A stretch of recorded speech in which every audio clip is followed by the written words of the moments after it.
What's up, guys? Welcome back to the Let's Talk MMA podcast, and hope you guys are having an amazing day. Happy Easter, everybody. No fights this weekend. The last pay-per-view card was so good, man. Even looking back on it and then seeing the upcoming cards, there's a drastic difference, man. UFC 314 felt like a vintage prime UFC card. It delivered so well. Might be the best card of the entire year, unless they really stack up some of those June and July cards, because there's going to be two pay-per-view cards in June. One of them, though, is that Merab and O'Malley fight that nobody wanted, but Dana said all the fans wanted it in the press conference. I'm like, wait, who? Who are the fans he's talking about? Is it just him? Is it him and O'Malley and Merab? Them three are the fans that wanted the fight? But hopefully it delivers, you know? And all the winners and losers of the last card, I think, have their matchups next. Besides Paddy, because Paddy has a lot of options, as does everybody else at the top of the lightweight division, because none of them have a fight. There are literally only two fighters in the whole top 15 that have a fight. Only two, and they're fighting each other. That's Benoit Saint-Denis and Yoel Alvarez, who's now ranked in the top 15 above Ignacio Bahamondes. Islam, Armin, Charles, Justin, Max, Dustin, Hooker, Gamrot, Paddy, Dariush, Moicano, Fiziev, Chandler, Dawson.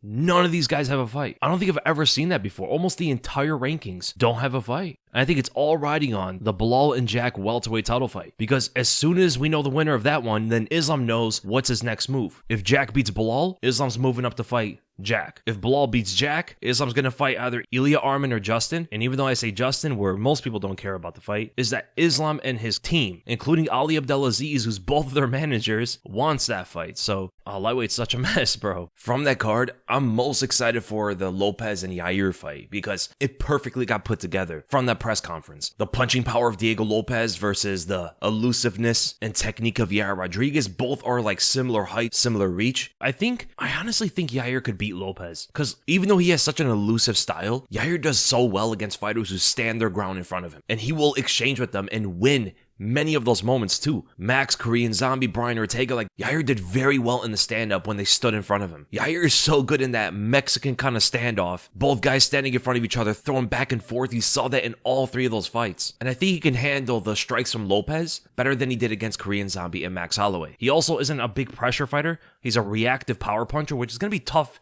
to fight Yair with. Fighting that way is going to be tough to cut off the cage of Yair. And Yair is the same height and length as Lopes, so he's not going to have that natural advantage of fighting at range like he had against Volk. I mean, Volk is the much shorter guy, and he was beating Lopes at distance like that. Yair is going to have the kicks all day, throwing out the jab, the 1-2, good side kicks to the body to push Lopes off of him if Lopes does go forward. And I honestly think Yair probably wins that fight against Lopes. Stylistically, it's a tough fight for Lopes. And Yair is also very durable, right? He's taken some big punches in his career. He took a big shot from Pitbull as well, who hits very hard. Went to war with Max Holloway. Both guys sitting on their punches and just blasting each other in the face. Same with the Korean Zombie, who has one punch knockout power. Like, Yair has fought some killers in that division, but then Volk did rock Yair, so there is that. And I think Yair would win that by decision. But it's going to be a great fight nonetheless, man. The power of Lopes, could he actually knock out Yair? It's going to be interesting. It might be one of the biggest fights for the Mexican audience, and hopefully they put that in Mexico, right? Mexico City, Lopes versus Rodriguez would be insane, man. Fight night main event, that will be one of the best matchups that came out of UFC 314. I think John Silva should fight Brian Ortega, and I think he would beat him too. I think Silva will eventually fight for a title. And I think once he gets there, Volk should retire, right? Volk should not be fighting Silva. And Silva's now number 11 in the rankings, but Max and Ilia are still ranked, and they're both at lightweight, so maybe they should take those two out because they're not going to be fighting at featherweight anymore. That means every fighter below both of them is going to jump up 2 ranks.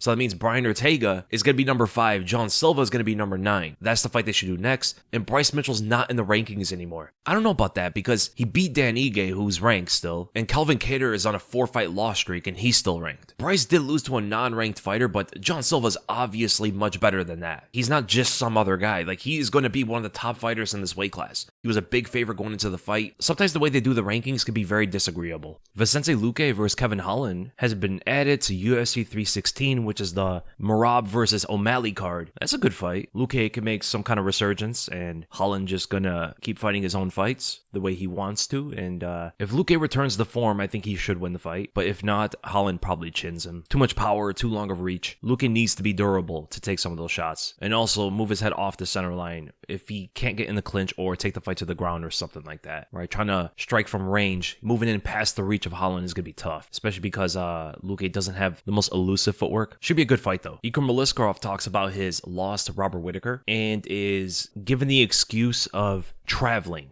as well as weight cutting. Excuses always have like a negative connotation, even though they don't always have to be. I mean, excuses can be also logical and reasonable. And I think cutting weight twice and traveling across the Pacific Ocean multiple times within a few weeks with the jet lag and the lack of sleep and all that stuff is of course going to impact the fighter's performance. But at the same time, Ikram Aliskerov knew all of that and he still took the fight. So in that sense, he shouldn't be making excuses about it. But I don't know the context of the interview, but this is what Aliskerov said about his loss to Whitaker. Quote, "This fight was a terrible time. I don't remember about this because I come from Dagestan to here 3 weeks before the fight. I had to go to Vegas 1 week, almost 2 weeks before, and cut weight. They called me and I needed to go to Saudi Arabia. I come to Saudi Arabia and one more time I cut weight. I had no sleep and was jet lagged. I don't remember about this, but now I need to come back and I want to come back. I need a big win now." Unquote. Again, that is reasonable, especially in the process of cutting weight twice, because he was supposed to fight the week before he stepped up on short notice to fight Whitaker. So he started the weight cut. Right, he didn't go all the way through with it. He didn't get down to 185 pounds, but he started the weight cut. Then he got called to fight Whitaker the next week. So most likely, he had to go back up in weight, however much he cut, get back up to a healthy weight, travel to Saudi Arabia, and cut weight once again. He got knocked out in the first round, and I think because of the drain on his brain from all that cutting, I wouldn't say Aliskerov is chinny or he's not durable or something like that, you know. It could have just been the weight cut and everything that went into it, but he did take the fight, and I don't think he should make excuses about that.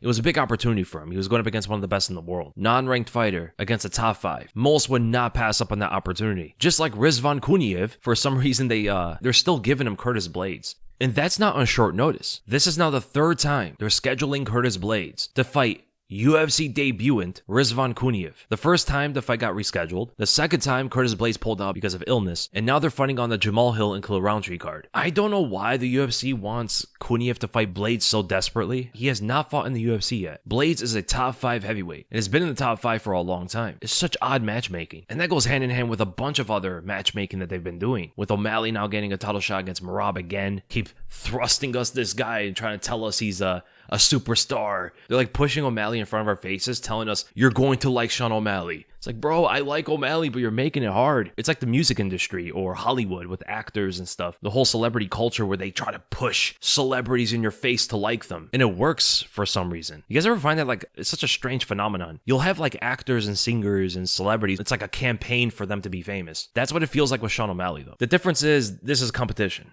Right, so O'Malley has the opportunity to prove how good he is, but when he only has 3 ranked wins and he's getting a second title shot without having to climb the ladder again, the UFC really wants that guy to be champion. O'Malley's great, amazing fighting style, super exciting fighter, but the UFC just desperately needs a superstar, and they're trying to push everybody they can, except, I don't know why Khamzat's not fighting yet with Dricus. Khamzat said he's going to be fighting in June, I think, or at least he hinted at that, and, hopefully that's the fight, because June has 2 pay-per-view cards, which is awesome. I mean, every year, I think it's June or July as 2 pay-per-view cards for that month, and Dricus versus Khamzat, they're gonna have to stack that card because the Merab and O'Malley card is not that stacked, and Belal versus Jack is also not a great card. So UFC 317 needs to be big if that is Dricus versus Khamzat, because the last card, UFC 314, was awesome, man. Going from that to the Belal and Jack card, for some reason they're the same price, but one is definitely better than the other. And I don't think it's because it's Belal. I mean, some people just don't like to watch Belal. They think he's boring. He is the champion, he's the best in the world right now. You have to give credit where it's due, but I think it's not just that, right? Because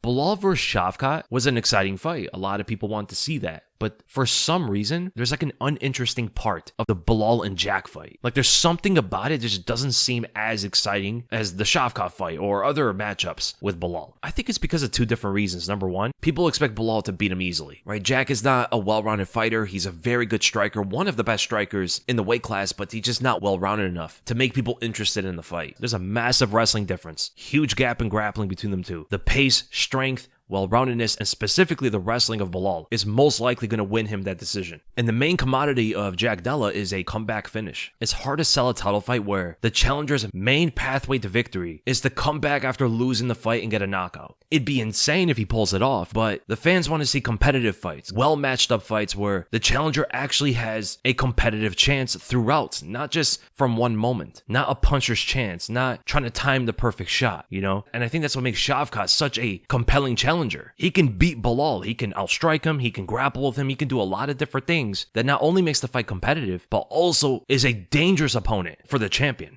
We want to see the champions get challenged. That's why the quality of the challengers is very important. So I think there's that aspect as to why maybe some people aren't as interested in that title fight. But I think it's another thing. Now, this may just be subjectively my opinion. I thought Buckley should have got a title shot. No disrespect to Jack Della. He's an amazing fighter. He's number 4 in the rankings. Amazing striker, but he hasn't fought in over a year. Buckley fought 4 months ago. Jack fought once last year. Buckley fought 4 times last year. Buckley has more ranked wins, and he has better performances too. He's either finished or made the fights very one-sided once it came down to welterweight. And Jack's best win is a final round comeback knockout after losing the majority of the fight to Gilbert Burns. Whereas Buckley won every round against Colby Covington and looked amazing doing it. His striking, his wrestling, very well-rounded fighter, which is also great to see him go up against someone like Belal with all of those skills. I don't agree with the finish against Colby, but the performance was great for Buckley. Better than Jack's in my opinion. And they have that similar high-ranked win.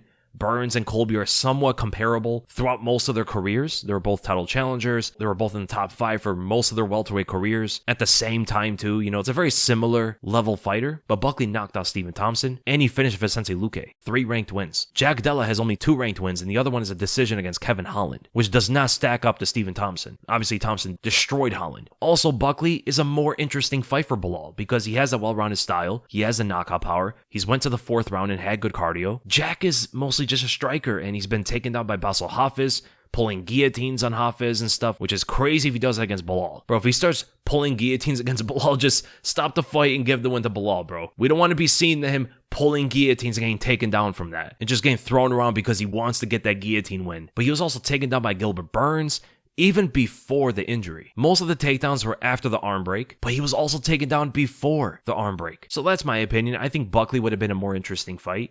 And I think he deserved a title shot over Jack. Buckley should have been rewarded for how often he fights. On top of his ranked wins, on top of his performances, he's on a long win streak at welterweight. Like, if Shavkat is injured, then Buckley should have been the one that in my opinion, Buckley should have been the one that fights Belal, not Jack, especially after not fighting for over a year. And also, what if Jack has ring rust and Belal just absolutely dominates him? Everybody's gonna say, yeah, maybe Jack should not have gotten a title shot. It should have been Buckley, dude. And Jack was injured that whole time, but I don't think fighters should be getting title shots after being injured like that, unless they were the absolute number 1 contender or a champion who had to vacate his belt or something. Any other fighter who isn't the number 1 contender should not be getting a title shot if they haven't fought in a long time. Because the last thing we want to see is Jack Della gaining a title shot too soon off of an injury and he has ring rust in there. We want to see Jack fight for the belt at his very best. And I don't know if we're going to see the best version of Jack in that fight. It's a good fight nonetheless, though. You know, it's a champion versus a top 5 fighter. Oh, and Aaron Pico's in the UFC. He says he's going to be fighting for the title at the end of 2026. So for anybody who likes knockouts, good boxing skill, good wrestling, and a fighter that's coming to finish everybody in his way, you might be a fan of Aaron Pico. Very good body shots, good pressuring counter punches. He's usually moving forward. He's going to deliver with a lot of good finishes, man. Will he fight for the lightweight title in 2026? I don't think so, but hopefully he does make it far, man, because that is the kind of fighter that the fans will love to see at the top. I still remember that one knockout he had, that counter shovel hook as the opponent went forward and just KO'd him with that single punch. And he starts walking back with his hand up, does his whole celebration, bowing to the crowd and stuff. Just, this guy's gonna have some insane performances in the UFC. And I was watching some Anderson Silva fights, and Anderson Silva's offensive wrestling was so underrated. And not just him, but other strikers like BJ Penn, Conor McGregor in some moments, especially when he fought Max Holloway. Like, the takedowns that Conor got on Max Holloway were great in technique, very good body control. Anderson Silva hitting the switch on Nate Marquardt, taking him to the ground. Or how about Anderson taking down Chael Sonnen in their first fight before Chael took him down? Right, the first takedown of that fight between Anderson and Chael was Anderson getting the takedown. Very underrated wrestler when he had that approach to the fight. There have been some strikers that have shown excellent wrestling skills, but didn't use it consistently. Like, you saw it in moments. And it makes you wonder, what if Anderson Silva, what if BJ Penn, what if Conor McGregor actually focused more on being a well-rounded fighter than focusing mostly on their striking, you know? It's what made GSP the best in the world, you know? And also, a lot of people say that Benson Henderson was the first one to throw calf kicks in the UFC. I think Joe Rogan's the one that mainly talks about that. Anderson was throwing those before Benson was. If you go back and watch some of Anderson Silva's fights, he was throwing calf kicks way before Benson Henderson was. He was throwing crescent kicks, front kicks, good wrestling moments, doubling up on the jab when, like, rarely anyone was doing that. That upward reverse elbow, he was one of the first at that too. That up kick against Yushin Okami at Rumble on the Rock. Fighters should be able to throw kicks like that off their back. That's such a difficult technique to pull off, and he got a knockout off of that. Okami wasn't postured completely away. He wasn't standing up where there's so much space to generate power to throw the up kick. Okami was in his guard, and Silva just wrapped that leg around and big booted him in the face KOing him. Anderson Silva was so ahead of his time, man. And with that, let's go to the questions. So we're going to start with Sushanti Cop. Hi, Weasel. Loving the consistency in MMA podcast episodes. But your first question, when is the right time for Pantoja to fight for the second belt? Since Ilia vacated the belt to move up and fight the champion. Do you think this will be the norm now going forward in the UFC that a champion has to vacate the title to contest for the second belt? I think Pantoja should be fighting for the second belt now. I think him versus Merab was the fight to make because Merab has beaten the top guys. Pantoja's beating the top guys. There's no one for them to really fight. I mean, Kai Kara-France for Pantoja makes sense now, but it'd be just as reasonable to have Kai Kara-France fight Manel Kape. That's the fight everybody wanted to see, and it'd be for the number one contender. At bantamweight, you have Sean O'Malley, Peter Yan, Umar, Davidson's fighting Corey Sandhagen. Like, those guys could be fighting each other as Pantoja moves up to fight Merab, because Pantoja also has 3 title defenses. He's met the fan standard to fight for the second belt. So I think he should have already fought for the belt. But if he beats Kai Kara-France, 100% he should be fighting Merab next. And will the UFC be doing this moving forward where fighters should be vacating their title first? I don't think so. I don't think Pantoja or Islam will have to vacate their titles to move up. Ilia wanted to vacate the belt himself, right? I don't think the UFC told him to do it. So I don't think the UFC will make that like a requirement for champions to move up for the second belt. But I do think they should make it like a 3 title defense requirement. Your second question, who in your opinion is a clear favorite to beat Belal in the welterweight division and start a championship reign? Clear favorite, none of them. I think Belal loses the father time before he loses to any of the welterweight fighters. His style is just too hard to beat. I think Shavkat has the best chance, then maybe Buckley, and after that it's all pretty much the same. Your third question, who will end as the BMF champion by the end of 2025? Maybe Charles Oliveira. So I think Max is either fighting Charles or Dustin. Those are the 2 fights that make sense for Max, and I think they both beat him. If Dustin wins the BMF title, he's going to retire. Then someone's going to fight for the vacant BMF title afterward, or they just retire it altogether. Dustin not only retires his career, but he also retires the BMF belt. Or Charles beats Max for the belt and ends the year with that title. So I think probably Charles. Keep up the good work, brother. Thank you so much, man. And then with a Kamikaze. Hi, Weasel. Love the content and regular episodes on the podcast. Thank you so much, man. I know it's too early, but I am very excited about Cedric Doumbe's debut, especially that you have been hyping him up for 2 years, maybe. Yeah, it's crazy that they didn't get him to fight and he had to leave and go back to France because of that whole thing. So your question is, assuming he improves his takedown defense, how far can he go at middleweight or lightweight, assuming he is willing to commit to the weight cut? So I don't think he'll be at middleweight or lightweight. I mean, he could probably make lightweight, but he competes at welterweight. So he is an absolute phenom with his striking, but his takedown defense is not that bad. Like, it's better than Alex's when he came to the UFC already. He's already defended some good takedowns. He does have that one loss to Baki. He had that whole toe injury thing, but he came back with a first round finish 2 months later after that loss at a catch weight. But yeah, Cedric Doumbe in the UFC would be crazy, but the meta of the UFC is moving a lot heavier into wrestling. So it would be tougher for Doumbe, especially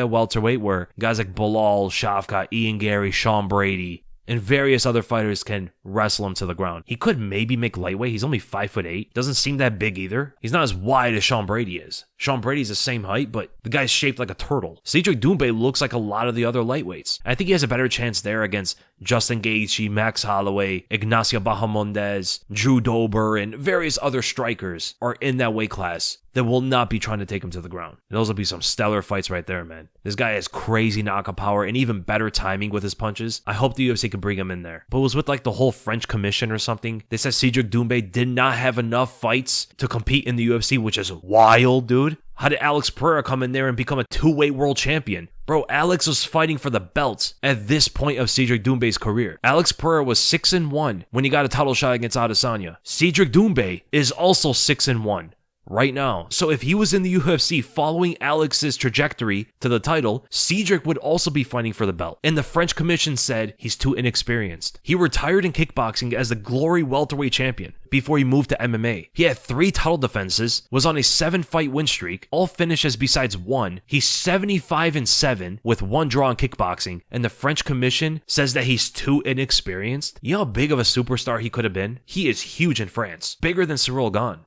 That would have been the French superstar in the UFC. And I don't know what the French commission wants. Do they want him to have like 20 fights or something? I don't understand that. He just had a Bellator fight. Doesn't make any sense, man. But Cedric Doumbe in the UFC would be amazing. I hope they bring him back. And great question, man.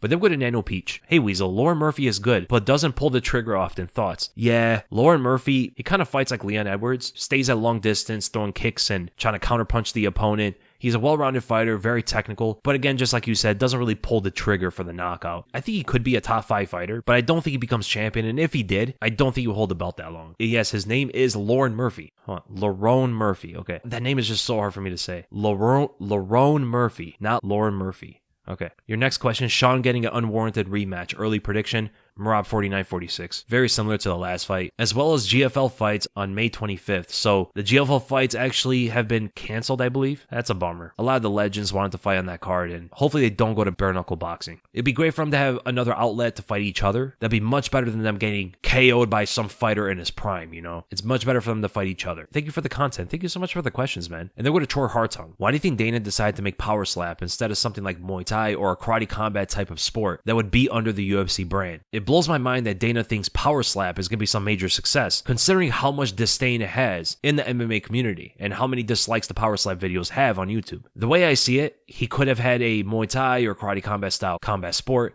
broadcasted every other week, and they would have taken the place of the crappy UFC fight nights that always take place in the Apex Center. And then we could have a good quality MMA card every other week as a result. Why do you think Dana did not choose this route? Excellent question, man. Yeah, bro, what is up with this Power Slap stuff? They bring a lot of these like celebrities or YouTubers or streamers and whatever to promote Power Slap in a sense. That's the reason why they bring them out there, so they can talk about it. And if the celebrities talk about it, then maybe it'll garner more attention. People want to see it, and then it becomes a big sport. I think Dana doesn't understand a lot of the fans, honestly. He thought Power Slap was going to be some big sport because MMA fans love violence. That's not what fans want to see. People don't watch MMA because of violence, right? People appreciate skill, heart, fight IQ, motivation, charisma. They appreciate all of that together. Power Slap does not allow them to do any of that, besides maybe the charisma, before they get slapped in the face and KO'd. How do you show skill, heart, fight IQ, intelligence, motivation, all that stuff? How do you show that in Power Slap? You can't stop yourself from getting knocked out because you have no technique behind it. You have to take this big guy's paw to the face. You're going to get knocked out. The human anatomy is not meant to take strikes like that. That's why in actual combat sports, you need technique to absorb the punch,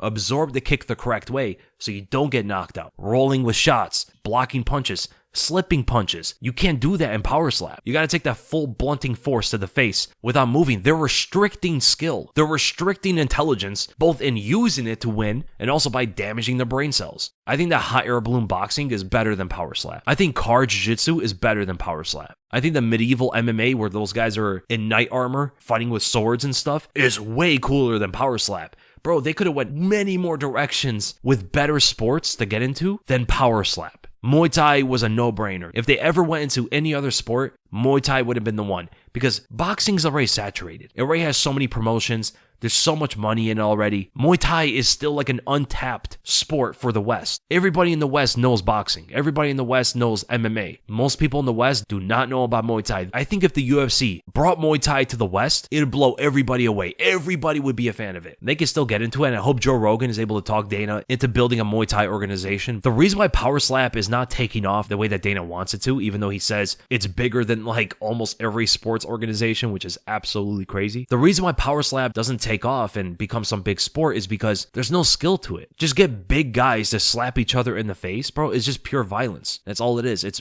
pure violence with no skill. If Dana instead went to Muay Thai, he could have propelled Muay Thai into the stratosphere. Muay Thai is what a lot of people want to see in MMA, right? A lot of the casual fans, they want to see crazy knockouts and the best striking in the world, and they don't want to see lay and pray wrestling. Muay Thai is one of the best combat sports in the world. It just doesn't have the popularity, and I think Dana and the UFC could have created a big Muay Thai brand and make that sport explode in popularity. But no, let's just get some big fat guys to slap each other in the face. And I like the idea of having a UFC Muay Thai fight every other week instead of just oversaturating the fight night cards with fights that most of the fans don't care about. And in doing that, they can increase the quality, stack every UFC card, fight night or pay-per-view, because they're not spreading the talent out too thin. It'll probably take a while until they get into Muay Thai pay-per-views, but they should never combine the two. Don't do MMA and Muay Thai fights on one card. They have to separate the cards. UFC Muay Thai fights would be so insane, man. And then we go to Intent Chief. Do you think Francis will ever fight again in the PFL? He's on a huge deal and the PFL is cutting the prize money.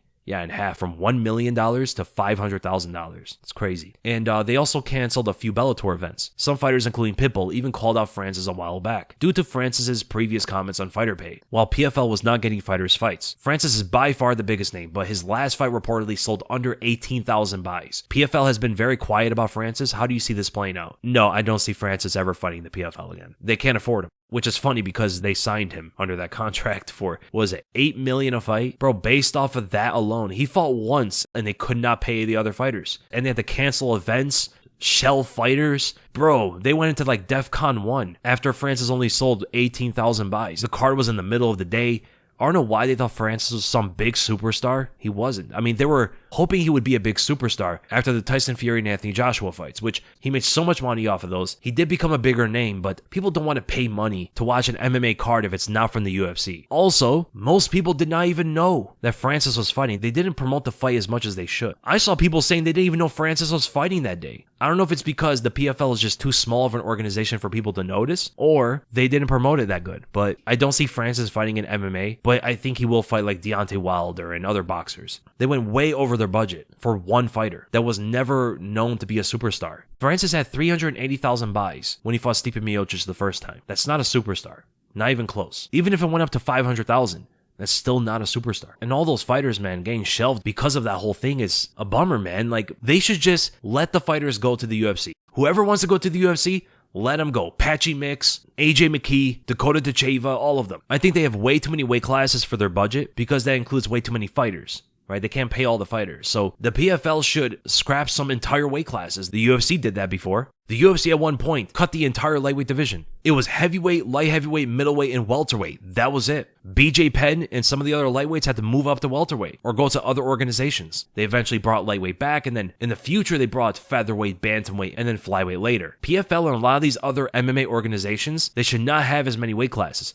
Pride didn't have as many either. Pride had heavyweight, they called it middleweight, but it was light heavyweight, welterweight, and lightweight, and that was it. And they were so big at the time, so the PFL should either cut the heavy fighters or the lighter fighters. Get rid of every weight class up to welterweight or up to lightweight, and that would free up a lot of budget room for them. But I think they're trying to mold themselves into like the secondary UFC, which is something they shouldn't do. Like, for an example, Pride is the best example as an alternative because at one point they were actually bigger than the UFC. And I think a big gravitating reason to that was that Pride was nothing like the UFC. They fought in a ring. Their entrances were very different. The audience was so quiet during the fights, you can hear a pin drop on the floor, which allowed you to hear every punch land. And it wasn't like the Apex, where there's no audience. Pride would have like 40,000 people in there, dead silent as they're watching the fight. Like, every move that the fighters made was appreciated by the fans. It was such a different environment than the UFC. The UFC was a lot more raw, like you stepped into some underground fighting tournament. That's what it felt like with the UFC. With Pride, it felt a lot more like glorified. Everything was glorified. Everything felt bigger than life over there. Ground and knees, yellow cards, they had different rules as well for fights. The PFL is trying to be very similar to the UFC. They have a cage. Instead of an octagon, they have their own shape. They have the same rules. They have the same kind of arena. It literally looks like Walmart UFC. So, yeah, I don't know. I think the PFL should make a lot of different changes to make themselves different from the UFC. But great question, man. Then we go to Abel Ruiz. Did Conor ruin Michael Chandler's UFC career? He did tell him, you'll do as you're told. But no, Conor didn't ruin Chandler's career. He did hurt Chandler's career by pulling out and then not fighting again. But also Michael Chandler could have taken other fights. He didn't have to wait for Conor, right? Conor didn't make him wait for him. But the results of that scheduled fight did put Chandler on the sidelines for 2 years. And he could have had at least 4 fights. They went to Yoel Castro. A few years back in the lightweight division, we had a top 6 consisting of Dan Hooker, Dustin, Justin, and Charles. Years later, and these guys are still top 6 fighters. Are they really that good, or are the prospects just overrated and not up to par? What's happening with all the lightweight prospects? Thanks, Weasel. Love the content. Thank you so much, man. And great question. I think those guys are just better than we thought because the prospects that came up were very good. Like Rafael Fiziev is a very good fighter. Arman Tsarukyan, he won. He made it to the top. He's a very good fighter. Gamrot's a good fighter as well, and some of the others too.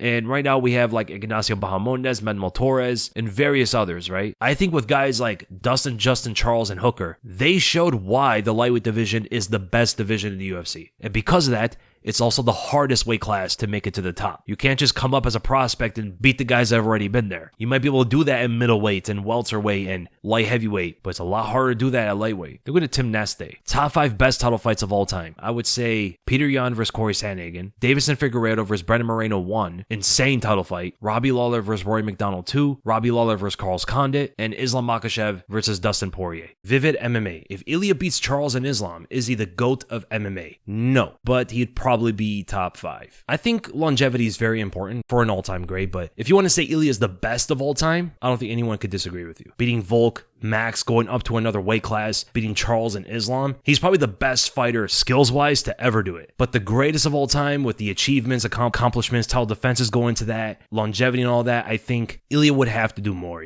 But I can see him being the best of all time. Maybe that's splitting hairs, but there is a difference, right? Greatest versus best. In MMA, we separate those two because the greatest doesn't always mean you're the best. Then we go to BDP Daily. With O'Malley getting an undeserved rematch against Merab and getting clear favoritism, it got me thinking, is O'Malley the biggest industry plant in UFC history? Yes, Rousey, Conor, and Jones are clear favorites too, but O'Malley doesn't sell pay-per-views, wasn't a dominant champion, let alone a double champ like he wanted to be. Nor are his wins even that spectacular. Seriously, does O'Malley have some dirt on Dana? I just don't get it. Thanks, Weasel. Love the content. No problem, man. Thank you so much for the question. It's clear favoritism, right? They just want this guy to be champion. They want to put him in front of everybody's face. I think the UFC just doesn't understand the audience. I think they've lost touch with what the fans want. The flashy hair, the crazy lifestyle or whatever, hanging out with celebrities and streamers and all that stuff. It's like the fans care about who's the best fighter. And also, we care about the sport's integrity and order. We want to see fighters earn their title shots, not given to them by the organization, because what they're doing is a replication of a lot of other entertainment agencies and organizations where they, like I said before, they thrust their stars in front of everybody's face to be famous. Like telling us, you're going to like this guy. You can't force the people. I mean, I guess in Hollywood, they do make it work somehow. In MMA, it doesn't work as much. The UFC can't force the audience to like a fighter.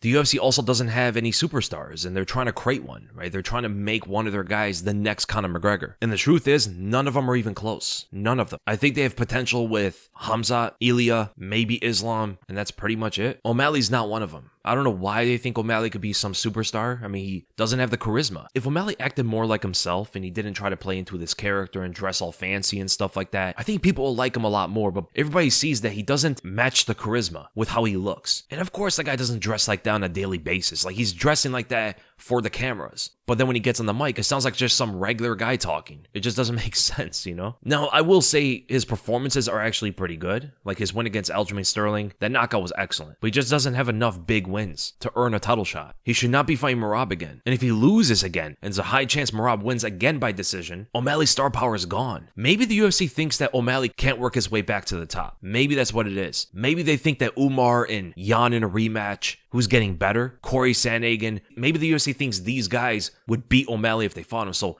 let's try to get him that belt again and make the most out of it. But I think with all of it, the UFC just doesn't understand their audience. It's not only with this, but it's also with Power Slap and Jones versus Stipe. They thought that was going to be some big fight. There's many different fights the UFC has made that has not resonated that well with the fans like they thought it would. Alex Pereira versus Khalil Roundtree. Maybe they thought the Joe Rogan hype of Khalil was going to make it some big fight or something like that. I have no idea. When the fans wanted Uncle Live in there. So that's what I think it is. I think the UFC just doesn't understand their audience anymore. So that's what I think it is. I think these guys are just completely out of touch. And then we'll go to VV cards. A lot of people always talk about Pereira being the first 3-weight world champion or UL being the only ones that could do it. But in my opinion, Frankie Edgar could have as well. The guy was a top fighter at featherweight, lightweight champion, and ranked at bantamweight. Do you think a prime Frankie Edgar could have been a 3-weight world champion if in his prime he had fought in all 3 divisions? Speaking of one of the most underrated fighters ever, Frankie Edgar, man, deserves so much respect for fighting at his natural weight when he was at lightweight. He walked around and at like 159 pounds. He cut 4 pounds and fought guys like Gray Maynard, Benson Henderson, BJ Penn. He was smaller than all of them, and he still became the lightweight world champion, defended his belt, defended the title a few times, went down to featherweight, fought for the title twice, 2-time title challenger. But no, I don't think Frankie would have beaten Jose Aldo ever. It's hard to be a wrestler and beat a prime Jose Aldo. Very difficult to do that. Jose Aldo is literally the kryptonite to all wrestlers. The only wrestler that beat him was Merab when Aldo was past his prime, and Merab still couldn't get a single takedown. But Frankie, he could have. I think if he went to bantamweight, he could have been a 2-weight world champion, 2 divisions apart, because Frankie versus Dominic Cruz could have been a win for Frankie.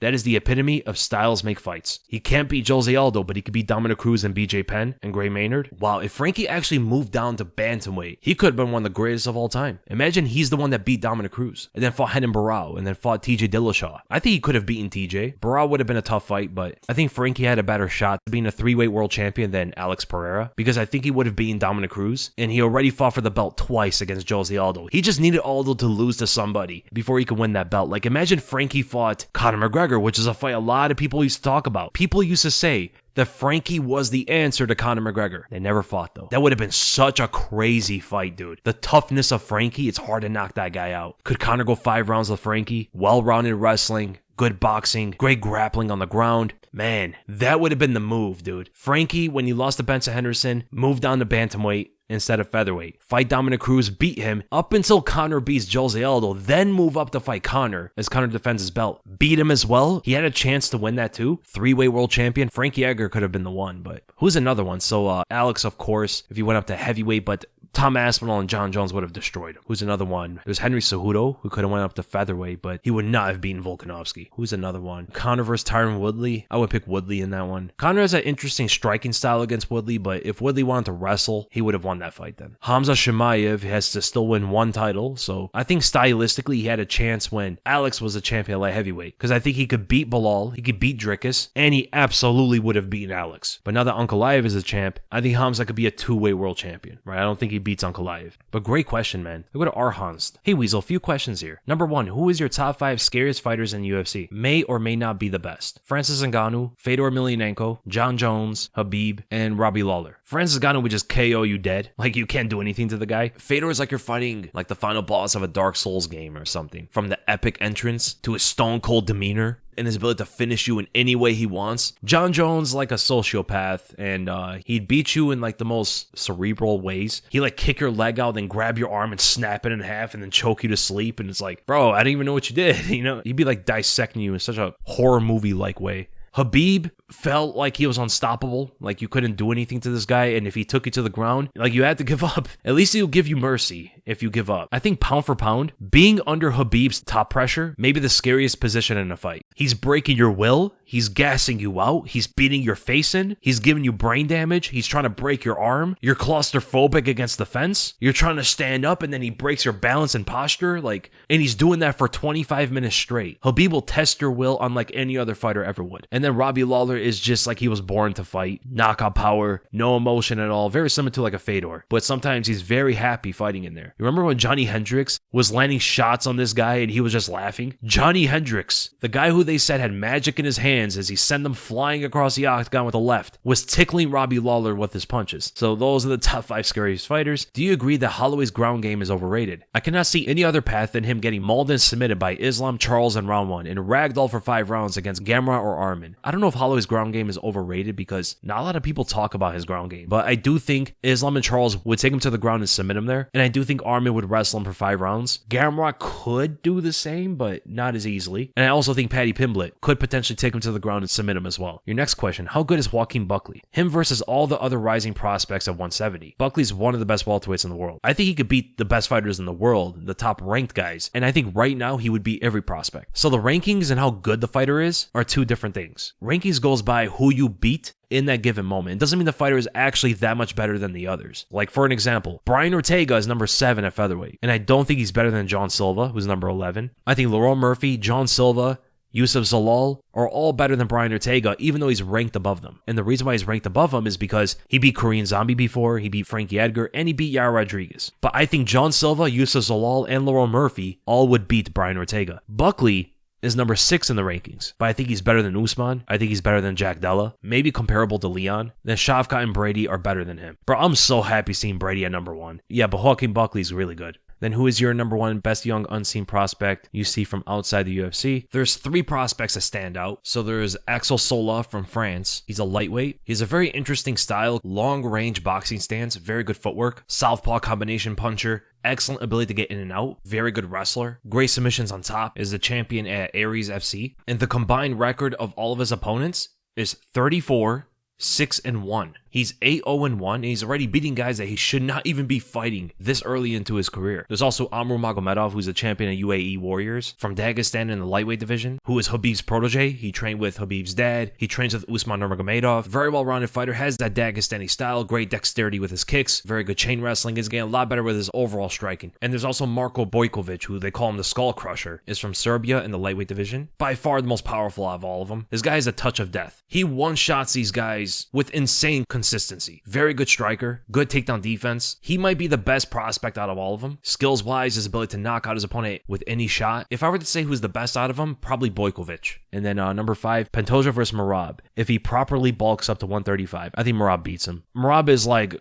unbeatable at this point. I think Pantoja can give him a good fight. He has good jiu-jitsu. He has decent striking technique, good punching power. But I think Merab would take him to the ground and smother him for 5 rounds. Then we go to Yona. Why do we still see in MMA fighters who don't work on their kicking defense? For an example, calf kicks. While it became one of the most effective techniques in recent years, and what do they have to do to improve their kicking defense? Thank you so much for the content. Love from Guadalupe. Shout out to you and Guadalupe. For kicking defense, watch Jose Aldo's fights. Calf kick is answered by Jose Aldo. Lift the leg above the kick by just bending at the knee. Don't lift the entire leg up. Just bend the leg away from the kick, and that's it. Or the fighter can move out then in using their footwork. So move away from the kick. It causes it to overextend. The hips rotate all the way through. Then you can bounce right back on them for a counter shot. Or grabbing onto the kick, taking the fight to the ground. You could check the kick as well. You could throw a lead side kick over it. So if the opponent is trying to kick your lead leg, you raise that leg up, chambering it high, and then extending the side kick to the body. So their leg kick is going to miss at the same time as you land your side kick. So those are ways to defend a leg kick. And thank you so much for the question, man. Then we go to exposing times. If you had full control of the top 15 of the rankings, what would the top 15 be of each division? Let's do top 5. Top 15 is way too many fighters. Heavyweight, I'll have Volkov above Gane because I thought he won, but I think the rankings are good there. Tom, then Volkov, Gane, Pavlovich, and then Blaydes. For light heavyweight, so Alex, Yuri, Olberg, Jamal Hill, and then Jan Blachowicz. I would put Jan above Hill, but I agree with the rest. For middleweight, Imavov, Strickland, Chimaev, Adesanya, Whitaker. I agree with that, I guess. Maybe Chimaev above Strickland, but I can also see Strickland at number 2 as well, because he has the win over Adesanya. But then at welterweight, I would have Buckley above Jack, but the rest I agree with. So Sean Brady, Shavkat, Leon, Usman, Jack. I'll put Buckley at 5 instead of Jack. Lightweight, it's Armin, Charles, Justin, Max, Dustin. I would put Max above Justin, but the rest I agree with. Featherweight, Max, Diego, Ilia, Movsar, Yair. Movsar and Yair are the same rank, number 4. Interesting. So Max should be out of the rankings. Ilia should be out of the rankings. So it should be Movsar Evloev should be number 1. Diego Lopes number 2. Yair Rodriguez number 3. Arnold Allen number 4. And then Lerone Murphy number 5. I think he should be above Ortega. Then bantamweight, Sean O'Malley, Peter Yan, Umar Nurmagomedov, Corey Sandhagen, and Davison Figueiredo. I agree with that. Flyweight, Brendan Royval, Brendan Moreno, Amir Albazi, Kai Kara France, Tatsuro Taira. Yeah, I could agree with that. Women's bantamweight, Raquel Paddington, Kayla Harrison, Caitlin Vieira, Norma Dumont, Macy Kiesson. I agree with that, but Kayla Harrison at number 1 makes more sense. I think Kayla Harrison should be at number 1, and Norma Dumont should be above Caitlin Vieira at number 3. Dumont beat Jermaine Duranamy, Irina Aldana. She's on a 5-fight win streak. Caitlin Vieira lost 2 of her last 3, although against Kayla Harrison and Raquel Pennington, but still. She's mostly running off the wins against Miesha Tate and Holly Holm. Norma Dumont should be ranked above her. And then flyweight, Alexa Grasso, Mena Fiorot, Erin Blanchfield, Macy Barber, and Natalia Silva. I could agree with that, maybe. Or Fiorot at number 1. And then strawweight, Verna Jandaroba, Tatiana Suarez, Yan Zhaonan, Amanda Lemos, and Jessica Andrade. They would have goose said, why do you think a fighter would rather lose a decision than risk being finished? Why do so many fighters just resign themselves to that in fights? If you were in that situation, would you rather get knocked out or submitted or resign yourself to losing the decision? I would say decision for sure, especially if there's not a lot of brain damage in that decision loss. There's a lot more for you to learn, to get better from a decision loss that goes all 3 or 5 rounds and is not as debilitating as getting knocked out or submitted. Like imagine seeing yourself on a highlight reel getting KO'd every time that guy fights again. That could probably play with your head, man, but a decision loss wouldn't be the same way, I think. And there's the brain damage that goes with it too, you know. I think knockout is worse than the 3. Submission's probably second, and then decision's probably the best. Unless you got absolutely destroyed. Like if you got dominated for 5 rounds, then maybe the knockout or submission's better. So there is different context to it, but I would pick decision in general. I would have Damian Robb. Body count. Last time I played, maybe like, I think my KD was like 27-3 with the XM4. I haven't played COD in a long time. They would have Grimmy. Is mayonnaise an instrument? Wait, what? Oh, is that a SpongeBob joke? Okay. Is mayonnaise an instrument? No. Patrick Mayonnaise is not an instrument. Then we go to Vor MMA. Do you think anyone is even close to dethroning Jon Jones as the greatest of all time at the moment? I personally don't think anyone is, but I would like to get your opinion on it. The only fighter you can argue is GSP. But yes, Jon Jones is the greatest of all time right now, if you include steroids and stuff. But no fighter right now is that close. Islam has a chance to become the greatest, but he's still kind of far away from it. Then we go to Sadiq Sheikh Huna. Sean Brady versus Khamzat Chimaev, their best 170 versions in a 5-round fight. Who would have won, and how would the grappling exchanges have gone? I think Khamzat would have won. Khamzat was a lot bigger than Brady. Don't tell Brady that. He gets very mad if you tell him he's small. But Khamzat was enormous for the weight class, and I think he would have the strength advantage. I think he's a better wrestler. He would stop Brady's takedowns, and he had the knockout power as well. I think Khamzat would have probably TKO'd Brady in the second or third rounds. But would be a good fight up until that. Look at Zephaniah McDaniels. How do you see the Ian Gary and Carl's Pratis fight going? Also, with all the recent movement at welterweight, where does that leave Kamaru Usman? I think Carl's beats him. There seems to be a lot of people that think Ian Gary is just some next level fighter because he made the Shavkat fight close, but I think Carl's outstrikes him and defensive takedowns as well. He's also longer. He has much more technical striking. He's way more powerful. He's one of the best Muay Thai fighters in the UFC right now. He comes from Muay Thai and has translated into MMA very well. His timing with the body knees, his mummy guard, he has some of the best hand traps in the UFC to negate the opponent's offense, but to also open up his own. Ian Gary has more of like a boxing style combined with good footwork, and I think Carl's counters him whenever Ian Gary tries to get close. Pressures Gary against the fence and eventually knocks him out in like the third round. I'm telling you, man, the fighting nerds are different. These guys are just insanely good. These guys are trained with Caio Borralho. He's such a good grappler. All of these guys are going to be learning from him. Not just from John's fight with Bryce, but I think Carl's will also show at least good enough takedown defense to keep the fight standing where he'll win the majority of the exchanges. As for Kamaru Usman, I have no idea. They might do Joaquin Buckley versus Usman or the winner of this fight. Then go to the fight scientists. How do you think Volk does against the new generation of featherweights? Movsar, Murphy, John, and Yusuf. I think John is one of the best out of those guys. He looked elite against Bryce. Hope Volk retires before that fight happens. Yeah, I agree. I think Volk should retire before he ever fights John Silva. I mean, you guys heard me talk about John Silva for a long time. Like, I've been talking about John Silva before the Drew Dober fight, saying how good this guy is. He looks even better every time he fights. But to answer the question about Volk's chances against them, I think Evloev could be a tough fight for Volk, but I think Volk beats him. Volk is most likely going to outstrike him, defend a lot of the takedowns, and I think mostly went off of damage in the stand-up. I think he just outworks, out-techniques Murphy. To try to beat Volk at distance is going to be very difficult, and if you're not pressuring Volk,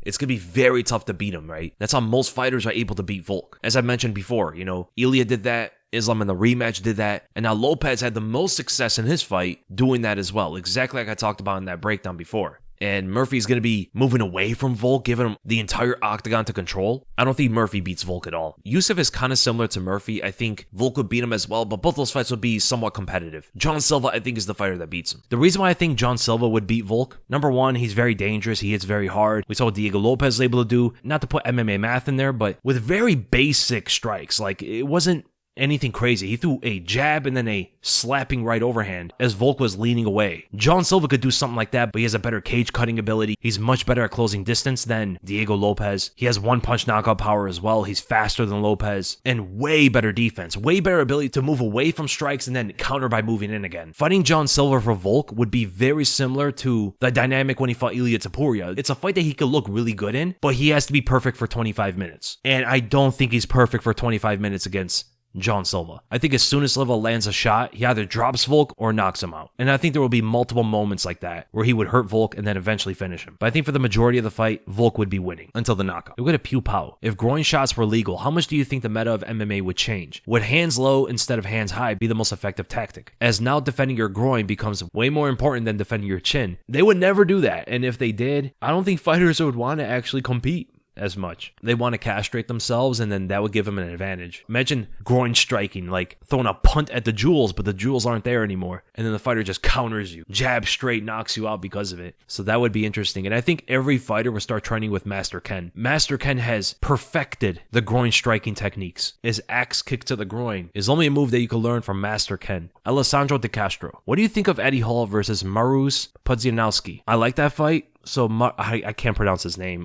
Mariusz, he's an MMA fighter. Eddie Hall is a strong man, one of the strongest men that's ever lived. That's the guy who fought those twin brothers and powerbombed one of them and knocked him out. It's still one of the most entertaining fights of all time, but that's going to be an interesting one because Eddie Hall's bigger and stronger than Mariusz, but Mariusz has the experience of fighting. Are they fighting in KSW? That's going to be such an interesting fight. They'll go to Merlin. Hey Weasel, you've improved my understanding of the sport so much. Thanks for all that you do. No problem, man. And we know MMA math is so imperfect, but what, if anything, can we extrapolate from Paddy's win about the skills of someone like Jared Gordon? Is he way better than we think, or has Paddy just improved so much since their fight that it's hard to know? I guess I'm mainly wondering, is it really that crowded at the top in terms of how little separates these fighters? So yes, the fighters at the top are not separated that much by skill. They're all competitive with each other. One slight move can win any of those fights. And also, Paddy Pimblett has improved from the Jared Gordon fight. Jared Gordon's a decent fighter. He has a sort of style that can neutralize an aggressive opponent, as he sticks to the fundamentals, the basics of fighting. And when Paddy fought Gordon, he was a lot more rugged with his technique, and you saw it with the way he was shooting takedowns. He was a lot more desperate to take the fight to the ground instead of staying composed and calm. And also, he's way bigger now too. Like, go back and watch that Paddy fight with Jared Gordon, and look how big he is now against Chandler, which is going to help his wrestling, is going to help his confidence, his punching power, all of that. And he's getting better technically in the striking as well. So Paddy is getting a lot better. He's improved so much from the Jared Gordon fight specifically. I think a lot of the doubters from that also helped Paddy improve. So both those things are true. I think Paddy got better, and the top of the lightweight division is just jam-packed with talent. All those guys are close in skill. They're with a hazy bubble. Your top 5 UFC boxers of all time. Love your content as always. Keep it up, brother. Thank you so much, man. So I would say number 1 is Ilia Topuria. Number 2 is Dustin Poirier. Number 3 is Conor McGregor. Number 4 is Peter Yan. And number 5 is Alexander Volkanovski. They're with a muscle movie reviews. How you doing, Weasel? Love your content, brother. You are MMA Media. Thank you so much, man. Your question is, if Ilia fights Islam, what stoppage should he focus on? He said he wants to be the first person to submit Islam, but me personally, I think he should focus on getting the knockout. I believe this will be the easiest path to victory. I agree with you. I think he wants to make a statement with the submission because Islam's forte is on the ground. That's where he's at his best, and he prides himself on his sambo skills. You know, he's a sambo national champion. He has great wrestling, great grappling, good submissions, and try to win with his striking. Trying to win with his striking would be the path of least resistance. It would be